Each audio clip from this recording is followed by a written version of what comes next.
बिस्मिल्लाहिर्रहमानिर्रहीम। बानी पीटीआई इमरान खान ने दो टोक अल्फाज में बता दिया कि हुकूमत ने जो गर्दान लगाई हुई है कि इमरान खान मशरूत माफ़ी मांगने के लिए तैयार, ये बिल्कुल गलत है। उन्होंने कोई माफ़ी मांगने वाली बात नहीं की। माफ़ी वो मांगता है जिसने कोई गलती की हो, जिसने कोई गुनाह किया हो। उनका ये कहना है कि उनके बयान को गलत तोड़ मोड़ कर आउट ऑफ कॉन्टेक्स्ट जो है वो पेश किया जा रहा है।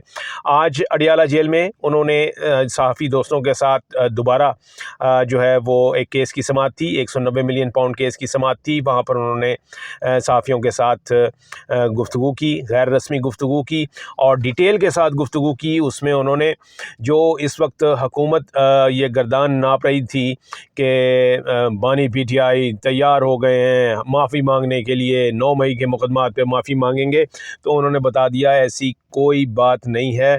ये हुकूमत जो है वो गलत उनके बयान को कोट कर रही है। आज जो उन्होंने बात की है सहाफ़ियों से, जो गैर रस्मी गुफ्तगू हुई, उसके चीदा पॉइंट्स जो हैं वो आपके गोश गुजार करता हूँ, जिससे वो पता चलेगा कि जी वो अभी तक अपना जो स्टैंस है, अपना जो नैरेटिव है, अपना जो उनका जो उन्होंने जो जिसे कहते हैं कि उनका जो मौक़िफ़ है, उसके ऊपर वो डटे हुए हैं। और यहाँ तक कि उन्होंने कहा है कि जी मेरे ऊपर जितने मर्ज़ी मुकदमे बना लो, मैं डील नहीं करूँगा। आज उन्होंने ख़ुद कहा कि जी मीडिया में ऐसा तासुर गया है कि मैंने कोई माफ़ी मांग ली है। माफ़ी वो मांगता है जो कोई गलती करता है। मैंने कोई गैर मशरूत माफ़ी नहीं मांगी है। मैं 12 माह से कह रहा हूँ कि सीसीटीवी फुटेज जो है वो पेश करो, 9 मई के वाक़यात की सीसीटीवी फुटेज पेश करें। सबूत छुपाना जुर्म है, सबूत आपके पास पड़े हुए हैं। फिर कहते हैं कि जी अगर मेरा कोई आदमी सीसीटीवी फुटेज में आया तो मैं माफ़ी मांग लूँगा। मैं सिर्फ पाकिस्तान के लिए बात करने का कह रहा हूँ। मुझे जेल में जितनी देर रखना है रख लें, डील करने को तैयार नहीं हूँ। डील वो करता है जिसने कोई जुर्म किया हो। मेरा कोई पैसा बाहर नहीं पड़ा, ना कोई जायदाद है। मैंने सारे केसेस लड़े हैं, मज़ीद भी लड़ूंगा। और वो कहते हैं जितने मर्ज़ी मुकदमात मेरे ऊपर बना लो, मैं डील की तरफ नहीं आऊँगा। मुझ पर केसेस मुझे और मेरी अहलिया पर केसेस करने का मकसद पीटीआई को तोड़ना था। मैं क्या पागल हूँ कि अपने लोगों को फ़ौज पर हमले करने का कहूँगा। मेरे ख़िलाफ़ एक तोशा खाना केस में 4 केसेस बनाए गए हैं। साफ़ी ने एक सवाल किया उनसे, एक साफ़ी थे, उन्होंने कहा कि जी इस्तग़ासा ने अपनी शहादतें अदालत के सामने पेश की और उनको रिकॉर्ड करवाया। आपने अपनी तरफ से कोई गवाह पेश नहीं किया जो आपकी बेगुनाही को साबित कर सके, यानी अपनी सफाई में आपने कोई गवाह जो है वो पेश नहीं किया। तो उस पर उन्होंने जवाब दिया कि जी मेरे हक़ में गवाह आएंगे, गवाहों का नाम वक्त से पहले लिया तो उनके पीछे वीगो डाला लग जाएगा, इसलिए वो अभी नाम नहीं ले रहे उन गवाहों का। मेरे केसेस का फ़ैसला जल्दबाजी में किया गया। मुझसे जब 342 का बयान लिया गया, उसके बाद बात करने का मौका ही नहीं दिया गया। फिर कहते हैं, एक साफ़ी ने उनसे सवाल किया कि साने 9 मई की तमाम फुटेजेस ऑन रिकॉर्ड मौजूद हैं, रेगुलर मीडिया ने उसको लाइव दिखाया। आपके लोग कहते हैं कि फ़ौज ने रेड लाइन क्रॉस कर ली, आज हम आपकी रेड लाइन क्रॉस करेंगे। आपके लोग सोशल मीडिया पर फुटेजेस चढ़ाकर प्राउड फील कर रहे थे। ये एक साफ़ी ने सवाल किया था, जिसका उन्होंने जवाब दिया कि जी 9 मई के वाक़यात में पीटीआई के लोग नहीं थे। आग लगाने वाले हमारे लोग नहीं, कोई और लोग हैं जिन्हें मैं जानता हूँ। यानी बानी पीटीआई का ये कहना है कि आग लगाने वाले जो वहाँ पर ये इस तरह की बलवाइयों वाली कार्रवाइयाँ कर रहे थे, ये कोई और लोग थे जिन्हें मैं जानता हूँ। एक साफ़ी ने सवाल किया उनसे कि जुल्फ़िकार अली भुट्टो को फांसी पर चढ़ाया गया, बेनज़ीर भुट्टो शहीद हुई, नवाज़ शरीफ को इक़्तिदार से निकाला गया, लेकिन इन जमातों ने जीएचक्यू के सामने एहतजाजी कॉल नहीं दी। इस पर उनका जवाब था कि पुरअमन एहतजाज करना हमारा हक़ है। मैंने सबको पुरअमन एहतजाज का कहा था। मैंने कहा था जब मुझे पकड़ें तो आपने जीएचक्यू के सामने पुरअमन एहतजाज करना है। ये बात वो पहले भी एक उसमें कह चुके हैं अपनी गुफ्त शनीद में, कि उन्होंने मानते हैं ये बात कि जी मैंने कहा था कि जीएचक्यू के सामने जाके एहतजाज करना है मेरी गिरफ़्तारी की सूरत में, लेकिन ये पुरअमन एहतजाज था।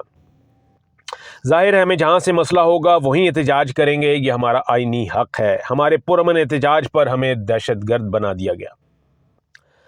एक सहाफ़ी ने फिर पूछा उनसे कि जी आपके ख़िलाफ़ जितने भी केसेस के फ़ैसले हुए, आपको अदालतों से रिलीफ मिल गया। अब आपके और इस्टेब्लिशमेंट के माबैन एक ही इशू है, वो 9 मई का है। وہ بھی اپنے موقع پر قائم ہیں، آپ بھی اپنے موقع پر قائم ہیں، کوئی تیسرا راستہ تو بتائیں۔ تو اس پہ وہ کہتے ہیں میں بھی چاہتا ہوں کہ امن ہو، ملک میں استحکام ہو، 9 مئی پر ایک ہی راستہ ہے اور وہ راستہ یہ ہے کہ ہمیں انصاف دیا جائے۔ پھر ایک صحافی نے ان سے پوچھا کہ جی نون لیگی سینیٹر عرفان صدیقی کہہ چکے ہیں کہ آپ سے بات کرنے کا وقت ختم ہو چکا ہے، تو وہ اس کے جواب میں ان کہتے ہیں کہ جی میرے پاس بہت وقت ہے، وقت ان کے لیے ختم ہو رہا ہے۔ ان بیوقوفوں کو سمجھ نہیں آ رہی اس حکومت کے پاس 2 ماہ سے زائد کا وقت نہیں ہے۔ یہ ایک بڑی اینٹیسپیٹری انہوں نے سٹیٹمنٹ دی ہے، اور کہ ان بے وقوفوں کو سمجھ نہیں آ رہی کہ ان کے پاس، اس حکومت کے پاس 2 ماہ سے زائد کا وقت نہیں ہے۔ 2 ماہ میں اس حکومت کا دھڑم تختہ ہونے والا ہے۔ ملک میں بنگلہ دیش سے برے حالات ہیں، اسی لیے کہہ رہا ہوں کہ ان کے نام ECL پر ڈالے جائیں۔ ایک صحافی نے پھر ان سے سوال کیا کہ حکومت میں شامل لوگ کہہ رہے ہیں کہ آپ اس لیے معافی کی طرف جا رہے ہیں کیونکہ آپ کو پتہ ہے کہ آپ کا ٹرائل اب ملٹری کورٹ میں ہونا ہے۔ تو اس پر ان کا جواب تھا کہ ان ریلو کٹوؤں کا ایک ہی مقصد ہے، ان ریلو کٹوں کا ایک ہی مقصد ہے، فوج کے ذریعے PTI کو ختم کیا جائے اور یہ بچ جائے، لیکن یہ نہیں بچیں گے۔ میرے خلاف یہ سب اس لیے کیا جا رہا ہے کہ میں کوئی ڈیل کروں، لیکن میں کوئی ڈیل نہیں کروں گا۔ میرے خلاف جتنے مقدمات بنانے ہیں بنا لیں، جتنا جیل میں رکھنا ہے رکھ لیں، کوئی ڈیل نہیں ہوگی۔ پھر کہتے ہیں خان صاحب کہ جی ملک میں اگر عبوری سیٹ اپ، ایک سوال ان سے پوچھا گیا کہ اگر ملک میں عبوری سیٹ اپ آتا ہے تو اس کے تحت الیکشن کروائے جائیں، کیا آپ کو وہ الیکشن قبول ہوں گے؟ تو انہوں نے جواب دیا کہ چیف الیکشن کمشنر اس وقت سب سے بڑا فراڈیا ہے، اس نے پہلے بھی فراڈ الیکشن کروائے، ضمنی الیکشن میں بھی انہوں نے پہلے ہی ڈبے بھر دیے، کسی کو دیکھنے تک نہیں دیا، مرضی کے رزلٹ جو ہیں وہ جاری کیے۔